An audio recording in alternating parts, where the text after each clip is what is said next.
quick. Our next speaker, Zen. Look at him. Look at his face. I'm gonna first check how much you know about him. A short quiz, okay? D2. D2, what does mean D2 Area. and Zen? Area, very good. Zen is the D2 area director of Toastmasters. Very good. We're going on. 108.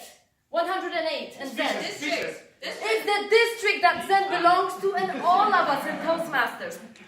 His favorite. 30. 30. Years. Years. He's just turned 30. Hey, you're good. Last one. 2.5 years. 2.5 years. He's been in Toastmasters for 2.5 years. You know Zen quite well. That's good. Now, when it comes to his project, I ask, so Zen, what's your project about? Oh, I gotta give a detailed vision of my life.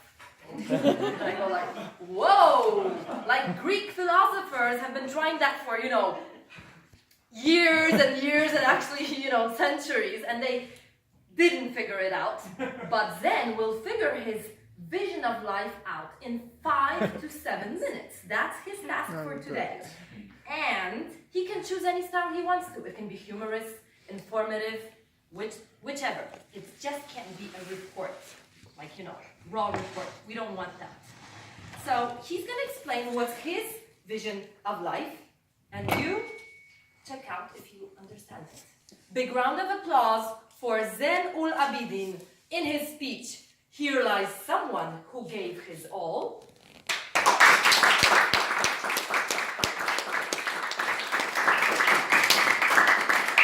Here lies someone who gave his all, Zen Ul Abidin.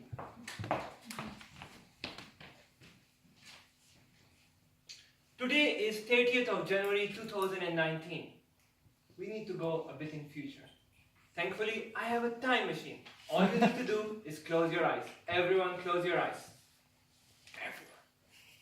We're in the time machine. We're going fast forward to the future. And now we are here. Open your eyes. Whoa. Today is 30th of January 2089. And we have all gathered here at the funeral service of our beloved Muhammad Zen Ul Abidin. And as you can expect, for a guy like Zen, we have 3 people very close to him who are going to say a few words about his life. The first one is John, who is the past international president of Toastmasters and a long-time protege of Zen. I met Zen 40-50 years ago. I had just joined Toastmasters. It was my first year, and I had volunteered to attend the convention and help organize the board meeting, which is led by the international president of the organization. I was very intimidated to meet our current president, because not only he was the president of the whole organization, he was also the former world champion of public speaking, which is not very common. So as I entered that room 1 hour before the meeting, I was very scared. And who I see there? Zen. As soon as I saw, fear just came all over me. But then he smiled, and all the fear went away. And we had this nice conversation for 1 hour before he had to start the meeting. And as more people started to come and settle down, and he was about to start the board meeting, he turned to me and said, "John, one day you will also be leading this meeting." As hard as it was to imagine at that time, 20 years later, I did become the international president and led that meeting. So here lies someone who gave his all to make people the best they can be. The next person to speak about Zan's life is his longtime colleague and friend, Marek.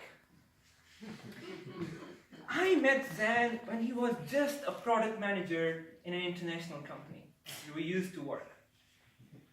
He loved his work, he was good at it, but there was this strong desire inside him to help others improve their communication and leadership skills.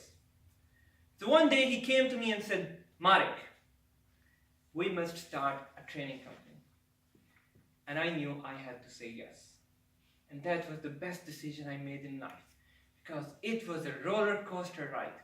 Together, we created the best training company in the whole world in terms of communication and leadership. Together, we helped so many thousands and thousands of people all over the world. But you know what always inspired me in Zen was his will to help others. And this was not enough for him. So one day he came to me and said, Marek, I'm going into politics. Are you with me? And I knew I had to say yes. And as you all know, he turned out to become the president of the country and influence so many global decisions that shape our earth today and the life that we are living. It was a roller coaster ride to spend all that time with him. Here lies someone who gave his all to serve other people. And now I would like to invite his granddaughter, Sophia, to say something about him. You may know my grandpa as this great president, as a leader, but all I know him is the grumpy, but sometimes very sweet grandpa that used to tell me bedtime stories when I was a little kid. But you know, normal grandpas tell fairy stories, and he used to tell us history. Scary history stories just before we were about to sleep. I will never forget the time he told when he was 30 years old, there was this guy who became the president of United States of America, Donald Trump or something, I don't remember his name. He didn't believe in climate change. Can you imagine that? But thankfully, he was kicked out, new leaders came, and they solved the problem of climate change so that we can breathe clean air today. So good. But when I was 6 years old, I couldn't fall asleep after I heard that story. Now, those of you who know him very well, you must know that he loved his wife, Sophia, very dearly. But you may not know that he loved her so much that he forced his daughter, my mother, to name me after my grandmother, Sophia. That's how much he wanted to honor her, so that her name would live on. But for me, the best story that shows how my grandpa behaved with his family happened just a few years ago. I was studying halfway around the world, and I had to give a very important presentation at a big conference in our university. And a few hours before the event, I was very nervous. So I did the only thing that I used to do when I'm nervous. I called my grandpa. And we had this small talk. What is going on? How is grandma doing? How is the retirement? Is it boring? And just that. 3 hours later, as my name was announced on the stage, I walked over the stage, and who do I see in the back of the room, entering the door with a big smile? My grandpa. Because through that call, in my voice, he had noticed that I was nervous. And he took the space rocket and went halfway around the world just so that he could attend my speech on the most important day of my life. That is the grandpa for me. Here lies someone who gave his all for his family. Do you hear something? That's the space-time continuum going wrong. We need to go back to our time. Close your eyes, all of you. You can open. We survived. Everything is okay. Back in 2019, I don't know about you guys, but it was a strange experience for me. I just saw my own funeral. And I have to say, I was happy to hear those things. And I think if I can live even a fraction of what those guys said, that would be a life worth living.